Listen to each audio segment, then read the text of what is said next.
get started then, Rahul. So, we already Sure. mentioned a little bit about World of Mewtwo. We'll come back to that, though. We did allude to Dragapult, and that was where I wanted to start. So, Dragapult VMAX. How good of a play do you think it is? And some people are saying it might be the best pick. Do you think it's the best pick, or where are you sort of ranking it? I think it's hands down number one. If like I wasn't playing Mewtwo, I think I'd be playing it. It's just Wow, okay. it's like really beefy. It's super cheap attacks, right? And like if you could even like plan your game around like a 3-2-3 strategy or something where like you don't have to use only two VMAXs. And like you get to use all these cards like Zigzagoon and the damage counters, and like all of a sudden you're playing like a weird like chess game in your own head, you know? Yeah, okay. So what about it? What is, because maybe like a week or two ago, it was still a bit up in the air. Like you got stuff like Conversation. We saw Doom Count or Toon Count, I should say. That were doing super good. What has made you think now that it's the best deck? What's changed recently? I haven't. I guess I was never a believer in the Spiritomb deck. I know it did super well Okay. first and second. I think about like Kevin and Luke both got top two, right? They Yep, like that was dominated it, yeah. with it. They showed like this really cool, innovative list. But now that like Spiritomb's list is out there, I feel like Dragapult has a much easier time, innovating, adapting, just changing a couple of tech cards to deal with that matchup. And now Spiritomb, like what other tricks are you going to pull out of the bag? Like your deck is already very tight, Yeah. so I don't really know what you can make, like what rabbit you can pull out of the hat here that could stop big scary Dragapult. Okay, that's fair. Now, obviously, we know Dragapult has a few sort of half variants. You got the Malamar, you got like sort of all the different sort of kinds. Which one do you think is the best play and why? I think something very similar to like what Tord played, maybe not with the shrines. Just like a straightforward, just bunch of things, no hammers. Like I don't know why you'd play hammers. It just seems like a dead card. Um, just play like super consistent, tons of Zigzagoon pressure, tons of damage counter pressure. I don't like shrines personally because I think power plant has more utility, Mm-hmm. but I could see where shrine would also be a good card. I guess like if Pika and like realistically Pika is the only matchup you need shrine for. But I guess getting that one extra damage counter on a Dedenne could help, but I don't. I just think there's better stadiums. Okay, fair enough. I'm looking at Tor's list here. Yeah, this does seem pretty down the middle. So if we do think that Dragapult is the go-to player, right? And let's assume that we said that most people play in this sort of this Tord-esque style. What sort of what if he was that kind of a player? What decks would you be worried about? And is there any way you can sort of combat that? I think the Spiritomb deck is a little bit spooky, just because it can one-shot you due to weakness. So maybe you play like your own Jirachi EX, or GX, sorry. Not Jirachi EX, that card's not legal. Yeah, unfortunately. Be quite good though. Yeah, like if you play your own Jirachi GX, you can just turn off weakness, but that means that you can't play power plants in that build, so maybe you play like a swell Jirachi build, so you don't give the opposing Spiritomb players a chance to shrine tick, put one on their Dedenne, and then like move the damage counters around freely, so you take away one extra damage counter they get to work with. Also, I think it's a little bit more of a minor scale thing, but like playing the Jirachi GX is like the easiest answer in my opinion to deal with that matchup, because then you can trade like 3 for 3 almost every time, and maybe like 3 for 4 because everything on their board is so weak. Yeah, that's just mine. Okay, that seems pretty comprehensive. I like the sound of that. I think, personally, I probably should get this out of the way now. I'm actually not playing in the Players' Cup. I actually qualified and everything. It was actually my best friend's birthday, and my girlfriend's coming to visit me. And it's been a while since I've seen it because of lockdown. So, funny enough, I'm actually not playing this. But I think if I was playing, I think I would be giving a lot of time to Dragapult. And it probably might be the deck, most likely, that I think I would be sleeving up for sure. I say sleeving up, thinking about it. No, not actually sleeving up anything, but... I wish. I know, yeah, I wish I got better sleeves behind me too. Let's keep it moving then. So, we got into a little bit of Pikarom now. We said about how Pikarom might have a really good Dragapult. What about Pikarom gives it such a strong Dragapult? And I thought, in my opinion, moving into this tournament, I thought Pikarom might be the sort of top dog. Why, in your opinion, is that not the case? I just think Dragapult's like more consistent because there's just like 2 energy right every time, so it's just like a turn 1 attach is why Dragapult's a little bit better in my opinion. But Pika's still super strong because Boltund and Speed Energy gave it a lot of utility, I guess. Because like the core of Pikarom's still the same, right? Like you have your Pika, you have your Choo-Choo, you have like all like the Den Engine. I guess the only thing that changes, Volkner kind of got phased out of the meta into a more like Goose Mahalatag Claw Engine, because the Speed Energy is just like a free target now. And with Boltund, even if you miss the turn 1 full blitz, it's a very easy pivot to go into and just still put energy onto your board. Because if you just give up the 2 prizes on Boltund, you can just play like a double 3-prizer game after that and make them play an 8-prize game. Or if the Boltund doesn't die, then that's like a free bajillion damage the next turn. Yeah, that's true. Yeah, I'm a big fan of Pikarom, as you were saying. So, like, similar questions with the Dragapult. And if you was looking to sleeve up Pikarom, I say sleeve up again. I just can't get it out of my head. Just can't stop. First of all, if you are looking to play Pikarom, make sure you play those. What was it? Tag switch on the bench. Make sure you play them slowly, because apparently, if you play it slowly, that doesn't trigger the glitch, which is really funny. And I think if you play like the reverse one, also it doesn't trigger the glitch.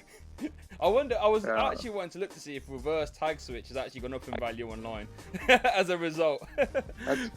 It's so weird. Like I work in programming a little bit, so like this is not something you ever account for when you're coding. And like when a bug like this happens, you're like, the heck. Now, that does sound super weird. So yeah, as the Pikarom player, what sort of matchups moving into the tournament are you most worried about? And similar to question to the Dragapult, what can we do to help shore them up? I think Baby Bonds is like super 50-50. Which one? Sorry? It just comes down to Baby Bonds. Sorry. Oh, Baby Bonds. Sorry, yeah. I think it's super 50-50 just because you don't know. Like it depends on the Pika player's stamp counts, how many they get rid of early, how set up the Baby Bonds player gets before you start taking prizes. Like what path, like what, it entirely depends on both sides' tech choices, I think. So it's very 50-50. And if you were the Pikarom player, they're a little bit more scared of the Baby Bonds matchup. Maybe you play Marnie instead of Cynthia as your draw supporter. Okay. Just to disrupt their hand on crucial turns. And then I think probably super bad matchup is Spiritomb. Just because if they're playing the Beasts version, they're going to have that Buzzwole on 4 no matter what. You can't do anything about that. And they can probably make you play the game they want to play. But again, Pikarom can win just because Stamp is such a good card. And Stamp plus just a ton of damage on a big beefy guy is like hard to deal with. Yeah, especially if you can combine that Stamp with like a bit of sniping tag bolt as well, right? Just like bing bing, and then just to like 3 or whatever it is. Like, oh, okay, have fun with that one, Sunshine. Right, let's keep moving. That's a pretty good look there at Pikarom. We mentioned Baby Clowns there. Baby Clowns personally is a deck that I absolutely despise. Can't stand it at all. Same. How much credit do you give it for this sort of tournament though, in this sort of meta game? It's super strong, I think, but in a meta like this, where you can believe them, the moment you hit somebody with one tech, like slotted Feeny or like a deck built to beat you, and you drop, I guess it's the same for any deck, but like Baby Bonds, I think it's more punished by the auto loss matchups or just not drawing hot as the deck should. Like 2 bad starts and you're down, and it could be like a very quick 2 and out, like you're just out of here kind of thing. So it's just like a very scary, I think, deck to bring into a BO3 tournament where you have to win, what is it, like 8 rounds or 9 rounds or something like that? Like, yeah, it's a long, and you can only lose one time. You can only lose one set. Yeah, this is true. Like sometimes you do. Like I remember when I first started trying to give Baby Clowns a little go, I was like you said, drawing bad stuff. I'm thinking, how the hell do people do it? But then when it seems to be whenever they're playing it though, completely different ball game. But with a deck like Baby Clowns though, feel free to correct me if you think I'm wrong. But I think the roundabout, I'd say like what 50 55, 57 kind of sort of locked in. Is there any sort of room for maneuverability in Baby Clowns, do you think? Or is it sort of, we all know what sort of picks we're going to see and just ride with that? I think the only small changes is like Victini versus no Victini Prism, or like one big GX or V attacker versus no GX V attacker kind of thing. Like just those are usually the small change, like stylistic changes we see, because sometimes people will play like a Victini V, or they'll play like a Heatran, or like, you know, one of those random big hitters that you don't expect in Baby Blondes. Yes. So that's like the only small stylistic changes. Like I think we saw in the Players Cup, Andrew Mahone was playing a Blonde GX, I believe. So he could use that to kind of like punish a Dragapult player if they tried to set up a double knockout or something without killing a Blonde. Okay, fair enough. Yeah, it all seems pretty down the middle. Anyone that is playing in this cup, I hope you don't run into many any Persephone, because that literally makes me pull my hair out. It's just so nice. Let's say like you go first, you lead like, I don't know, Dragapult for you, for example, and you're like, right, it's like a 50-50 chance whether that Dragapult survives that turn or not. And that shouldn't be how it goes. Like, oh my lord. We'll keep it moving. To a deck, I think if I wasn't going to be playing Dragapult, it would probably be ADP, I believe. ADP is probably my favourite deck to play. You know, I just love the sort of starters of I'm going to take extra prizes. That's just such a strong effect. Can't really go wrong there. How do you feel about ADP, Rahul? It was weird because the beginning of the meta, I think people played a lot more hammers and energy disruption. So ADP was like phased out a little bit, right? Because like if you're playing ADP and you can't like combo out with energy switch and do it in one turn, then you can't win. But now the meta has gone back into a position where like these one prize decks are doing really well. I mean, like hammers have kind of moved out of the meta. So maybe you can rock ADP again and kind of maybe not play it as conservatively as you used to, but kind of go for like a energy switch, gung ho, like try to turn one ADP GX if possible style. Into the turn 2 180, and then like go for like just rock and roll from there kind of thing. So maybe it could still be good. I think there was like a tournament that happened the other day, like a free tournament or one of those like tournaments, and I saw an ADP list that did well. I don't remember where I saw it. It might have just been on Twitter.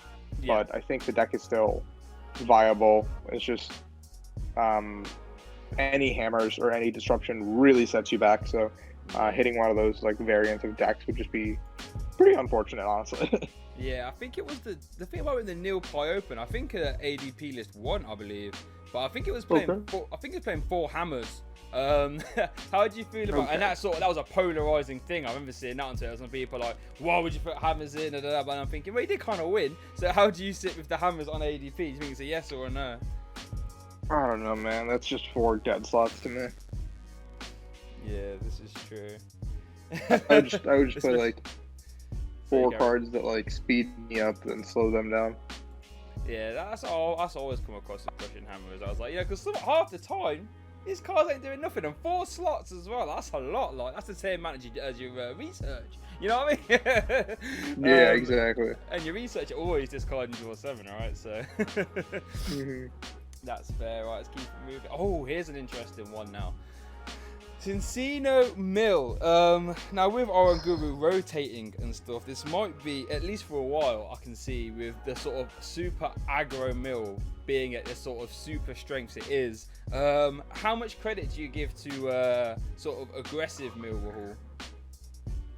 I don't know. It's like I haven't seen much of it actually in the last little bit, because like Combozation should beat it, Pika should beat it, Dragapult should beat it. Like a lot of these decks should beat it, like that are tier 1 decks. But I think it could like shred things like Spiritomb and Baby Blondes. So if you're going into a meta where you expect more to hit like these 1 prize decks, or like the 1 prize decks will beat the big meta decks for you, maybe it's a solid like sleeper play, but definitely not a tier 1 or 2 play. I think it's like a tier 3 and hope to get a little bit lucky on matchups play. Yeah, no, that's fair. Like one of them where you match your opponent and they flip over them and you're like, oh wow, this is still a deck. This is true. Yeah. Sort of similarly, sort of on the back of that, obviously the Players' Cup qualifiers are all open deck list. Do you feel as if that sort of hurts or helps a sort of a mill kind of control archetype? Definitely hurts. Definitely hurts, because when you're playing mill, the biggest thing you need to play around is helps and hurts, I guess, okay, in a weird way. So like, it helps you because you know exactly what you need to like exhaust resource wise on their end. But if you're the other player, you know exactly what you need to play around. For example, like if I know you're not playing a wait and see hammer, I might just attach anyway. But if I know if you are playing a wait and see hammer and I don't need to attach on turn 1 to get my game plan going, I might not. Yeah, this is true for sure. As if you was looking to sort of pick up the mill, what sort of archetypes are you most scared? I know we mentioned Dragapult and potentially Spiritomb. Are there any other ones you're sort of sitting across the table? So I remember back a few months ago, Mill didn't even care what he was sitting across from. I was like, I'm doing the same thing every game. What are the sort of shakiest matchups for your Mill? I mean, if Ability Zard shows up, you're kind of pack it up. I think Pikarom is super like close, and it got a little. It used to be favorable for Mill a lot, but it got worse just because Bolt Hunt exists now. Yes. So Pikarom doesn't have to dig as deep to get their energy cards to find that full blitz. So you can just use the Bolt Hunt's attack power up, and then one Bolt Hunt can pretty much clean sweep the game. I think combozation is a little tricky also. If you get the right mills, like the right discards, you can just clean up the game also. Yes. It's just like hitting those mimes, it's hitting the Jirachi. If you're the Prism, you're big chillin'. Like, yeah. You're big chillin'. Yeah, you'd be like, oh, don't need that one, mate. Get that straight to the lost zone, please. Yeah, I'd be fuming. But I think that's about it. Like, Dragapult's weird just because, like, they can pepper the damage everywhere. Yeah, this is very true. So, that'd be an interesting one. I wouldn't be surprised, because you've always got those sort of, those diehard mill-task control players that will just bring it to anything and anything, right? So, I wouldn't be surprised if you went into a few. I wouldn't be surprised at all. So, make sure you are testing that as well. Make sure you're testing against that matchup. So, we mentioned it a little bit there. Combo Zacian. A deck that, like, I was playing way before it was cool. I think I got a video from like good 3-4 months ago, maybe 5 months ago on the channel. As soon as Mr. Mom and all that stuff came out, I've got that as like tier 1. Do you agree with me there, Rahul? I agree, absolutely agree. It's just so powerful. Yeah. I think if NAIC was actually this past weekend, that we were supposed to be at, I probably would have ended up playing combo, just because if the meta was in the same place it was in, I think it's the just strongest aggressive deck is how I'd put it. Yes. Because you just put so much pressure, and once you start comboing, you don't really care about what they're doing ever, honestly. You're just looking for those prizes. You're looking at their board and seeing what is going to get me to 6 prizes the fastest. Yes.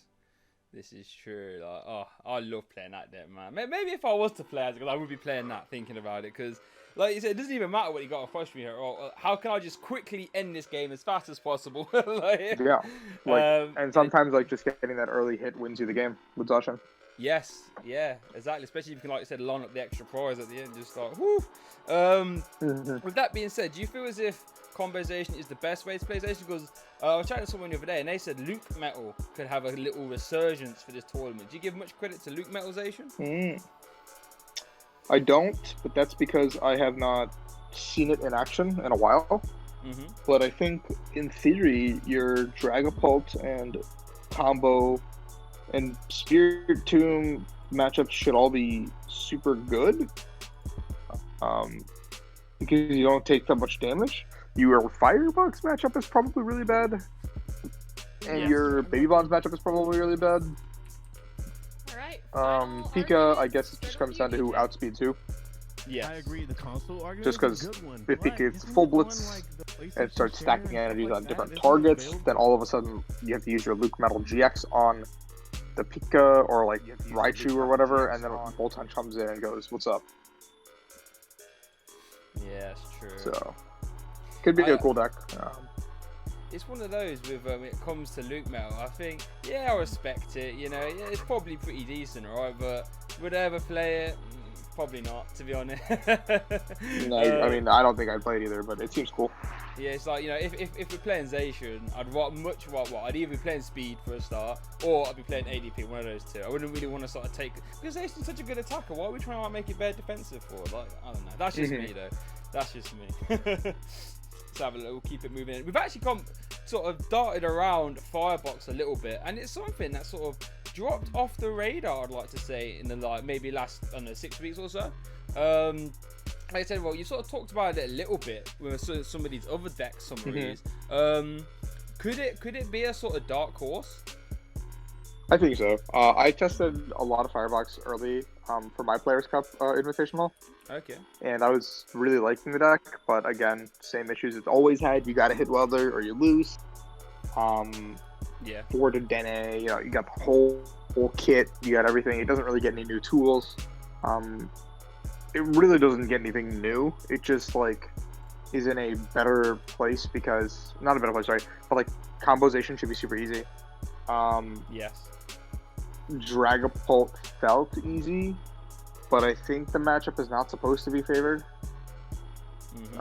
Because you have to go in with like a big heat ran or something to take the first 3 knockouts or first 3 prizes, sorry. But I think it's just got a lot of like weird matchups where like you can't change your deck enough to lose that consistency, but also deal with the meta. So it's like you can just build it to high roll and hope for the best. Yeah, it's one of those. It's like, I don't really care what you're doing ahead of me. I'm just gonna keep doing what I'm doing. I'm gonna world a smack. Yeah, and have that super reliable gust as well, I guess. Let's have a look what else we got here on my list. Oh, we actually haven't spoke about Tomb Count yet. Well, we talked about it a little bit with the Dragapult. Obviously, Doom News Jex, I think it's called, right? Obviously insane. Yeah. Why there's 3 prizes in the meta, you know, it's going to be really good. Spiritomb's proven, like we said in the Limitless sort of, was it Invitational that, you know, on face value. Like, I think it was like a mirror, right? The 2 teammates in the mirror. Yeah, I think they played 60, yeah. Yeah, same 60, so...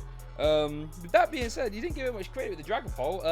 What about Spiritomb has made you gone off it? Is it the fact that it's a sort of one and done S deck and everyone's gonna be everyone's radar now, or what sort of? Yeah, Is a little bit of a combination of everything that you said there. Spiritomb was one of the decks I also tested because I know Ross Coffin was having a lot of success with it, and I'd seen Luke also having a lot of success with it on his streams and stuff like that. So I took one of Luke's lists initially that he was streaming. Before the Invitational, like a couple weeks before, while I was testing for my Players' Cup Invitational, and I kind of toyed around with the list. I kind of changed some stuff around. I got to a very close list to what Luke and Kevin played, actually, like maybe like 2 cards off. And then I was testing it, and I just kept finding myself running out of steam towards the late game. I felt like I was relying on my opponent to be missing a lot more than I would have liked. Yes. And that's just not a good feeling with a deck. But when that all happens and like the stars align, it can beat every deck. Which is why it's also cool because it's like a toolbox deck. But it's like Spiritomb is very fragile as a card, so you can die to anything also. Yeah, no, that's well, that's the sort of way it goes when you sort of attack like 60 HP, huh? So you feel as if it can beat anything in format. What is that a lot? And you said like things have to be going your way. Like, how sort of well do you think you have to be drawing for the pattern to sort of for it to be in your control? Like, does it happen more often than not, or is it like a? I think less of what you draw and more of what they miss helps you, because if like that one Spiritomb can take 2 prizes, all of a sudden you're chilling, right? Because you have 6, you're gonna force a 6 prize game, unless except for your 1 to Dene at some point that you might have to use. So I think I don't have faith in it because I personally was not drawing well with it or like playing well with it. I don't really know what the problem was, probably me. But Luke and Kevin both had like really good finishes, and Ross took it to a bunch of good finishes. I mean, I know he fizzled out with me in bottom 2 of the Invitational, but the deck itself has been proven to do well, so I wouldn't discount it entirely. Yeah, that's completely fair, yeah. Do you feel as if then, on the back of that, do you feel as if this could be, with all that being said, could ADP Tomb have a little bit of a resurgence, or? It's weird. I don't think you want to ever put those 3 prizes down. I think you just lose the mirror at that point. Oh yeah, that's a very good point. To be fair, yeah. I think most decks then like, get a weird advantage into you because you put 3 prizes down. So all of a sudden, the 1 prize game advantage is gone. Yeah, no, that's completely fair. Because I haven't really seen that one in a while, and I guess, like we said, sort of Tomb Cat has probably just replaced ADP Tomb in that regard. Right, so we talked a little tiny bit before we went live about your potential pick. I'm not sure if you said you've locked it in, but I've locked it in. Yep. You've locked it in. Well done, Mewtwo. Right, the floor is yours, because that is a deck that, apart from I saw it may have got a top 16 in the Nil Pi Open. We haven't really heard a lot of talk about Mewtwo, so yeah, what's made you go down towards that line? I mean, I've always loved Mewtwo. After Worlds happened, I was very pleasantly surprised with Henry Brand's winning list. I think I changed like 2 cards because the Family Zard came out. Yes. And I ran that for like back-to-back regionals. I took it to the IC in Brazil. I switched it up after because I wasn't personally testing because I was in the middle of joining a new job. Okay. So I didn't really have the time to test, but I had tickets booked. So that's where I played Xander's cheeky Rosa ADP, and then I played the Tina Chomp deck that Justin gave me. But then, you know, season shifted again. For Australia, I didn't play Welder Mewtwo. Nico won with it. And then I took it to Cups the next weekend. I took it to Puerto Rico, top 4 there. I was prepared to play it for Toronto. So if the deck has any like glimmer of hope, I guess, I like playing it because it's very much my playstyle where it's like a super aggressive toolbox style deck. Where it's also like a weird chess match of I will get my 6 prizes. How am I going to get my 6 prizes? What attacks do I need to be looking at using? How do I want to set up my board? Sure, some of it is predicated on actually hitting the welders. Yeah. But you got to like play in a way where like welder towards the end game or late game should not be the make or break factor. And it's actually like a very weird way you can do that with like Victini V, being able to power up your board. Like it has all these cool attackers. I'm personally playing Lucario GX as one of my attackers because it gives you a really good Dragapult matchup. That's for the GX attack, what you use a Cantankerous beatdown, I assume, is it? Yeah, they're gonna smack into you. Nice. And most times they're not gonna one shot you when you've got the Jirachi plus the Giant Charm on board. In their mind, they're thinking we can just Guzma something up next turn, or something up next turn, and then take a 5 prize turn next turn, and they're gonna cripple you, blah blah blah, or like something like that, and you just give them the 1/2 Cantankerous bat, the beatdown smack, or like, and all of a sudden you're back in the driver's seat. You're like, Dragapult almost always has to give you 1 prize for free, right? Like they have to give you the Jirachi or a Zigzagoon or something early. Because they're not going to give you a Dragapult V for free. They're not going to give you a free hit into it. No, of course, yeah. If they give you a free hit into it, they're bad. So they give you the 1, then they give you the 3, and then you can find a 2 on their bench somewhere. Yeah, that's completely fair, yeah. Because I remember in my World of Mewtwo list, I was playing the Incineroar, and I think for the similar reason, but it never actually dawned to me to use the Cantankerous beatdown. Cantankerous beatdown's 30 for each damage counter, I believe, right? On yourself. It's just 1 less energy. Okay, that's it. Yeah, and then is Incineroar's 50 off the top of my head? I haven't played in a while. Is Incineroar's 50? It's like 10 plus 50. 10 plus, yeah, but then for 1 less energy. No, I agree. I think Cantankerous beatdown's probably works. Like you said, Dragapult, they're going to be so aggressive. Oh yeah, let's just smack this guy. I got a nice easy one, and you're like, lol, Cherish Ball. Did then was that Lucario? What that bang? And you just power up one on the bench, and they can't ignore this damaged one because if they choose to ignore the damaged one, then Outrage becomes a ton of damage for you. Okay. It's just really cheeky.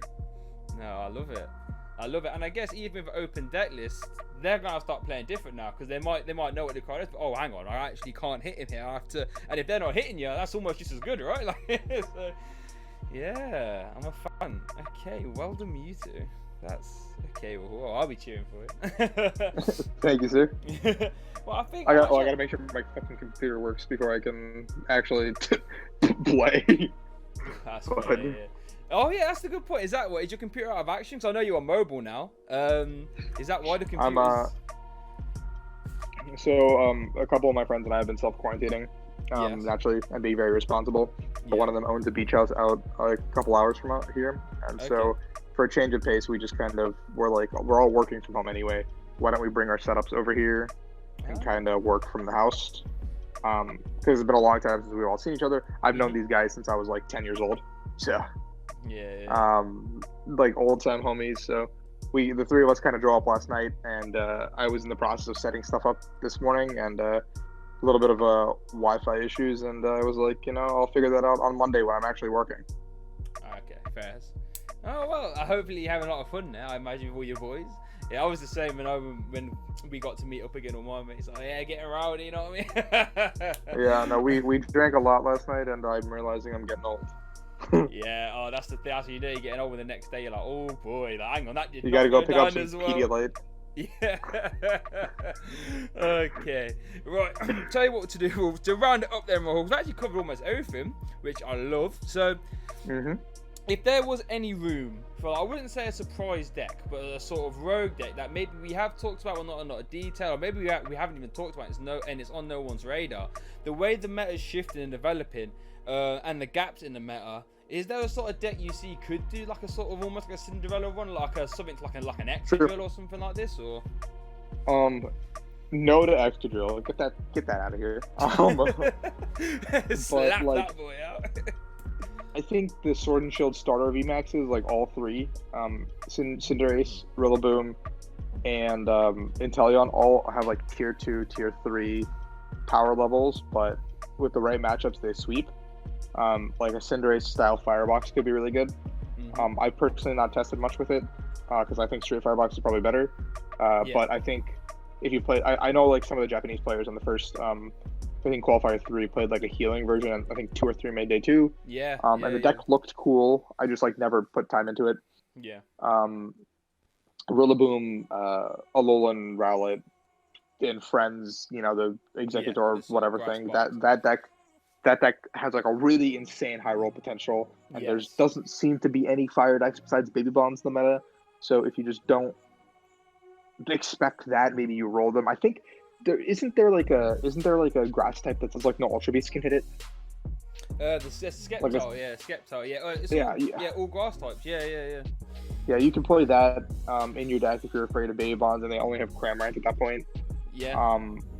But you should still be able to run Train, so like that's a lot of commitment and heavy setup. But like if you're committed to high rolling with an out of the box deck that people might not know how to play against, because no offense to the players in the Players Cup, but this overall skill level of the tournament will be lower than a typical 256 at regionals, just simply because of the lack of players that played.